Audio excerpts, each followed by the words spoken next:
Grandpa, how do you weigh something really, really big? That's a good question, my dear. What do you think?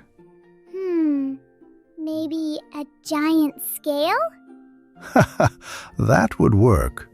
But what if there wasn't a scale big enough? And how could anyone do it? Well, a long time ago, a young boy named Cao Chong figured out a very clever answer.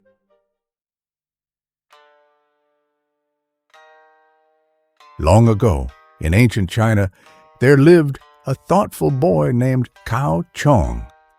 He was only 6 years old, but everyone in the palace said he's young in years, but wise in mind.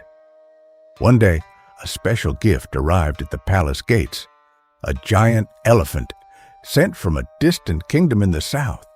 It was huge, its ears waved like fans, and its feet were as wide as baskets.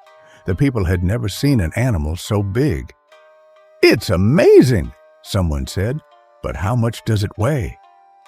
The question spread quickly through the palace. "We could guess," one guard offered. "We could build a huge scale," said a minister, "but that might take weeks." Everyone scratched their heads. Then little Cao Chong stepped forward. "I know how to weigh the elephant," he said softly. Some adults laughed. "You? You're just a child." But Cao Cao, the boy's father, held up a hand. "My son often sees things we don't. Let him speak." Cao Chong turned to the river and pointed. "Put the elephant on a boat," he said. The adults blinked. "Watch," he added. So the servants led the elephant onto a large wooden boat. The boat sank low under its heavy weight and floated gently in place. "Mark the waterline," said Cao Chong. The men carved a line on the side of the boat, right where the water touched. Then they led the elephant back to land. "Now," Cao Chong said, "fill the boat with stones until the water reaches the same line again." Stone after stone, bag after bag, they loaded the boat. The boat sank slowly, and finally the water touched the carved line once more. "Now weigh the stones," Cao Chong said with a smile. "That's how much the elephant weighs?" The crowd was silent. Then, cheering. "That's brilliant," shouted a general.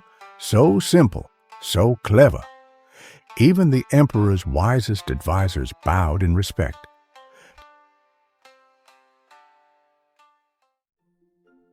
Wow, Cao Chong was really smart. He certainly was. He looked at the problem in a different way. So he didn't need a giant scale after all? That's right.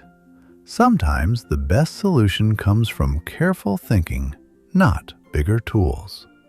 I like that. One clever idea can solve a big problem. Exactly, my dear. A curious mind can do amazing things. Mini sounds for growing minds! Hey friends, want to see some magic? Just scan our cards and the matching music or story starts playing instantly. Check out the link below and join the fun today!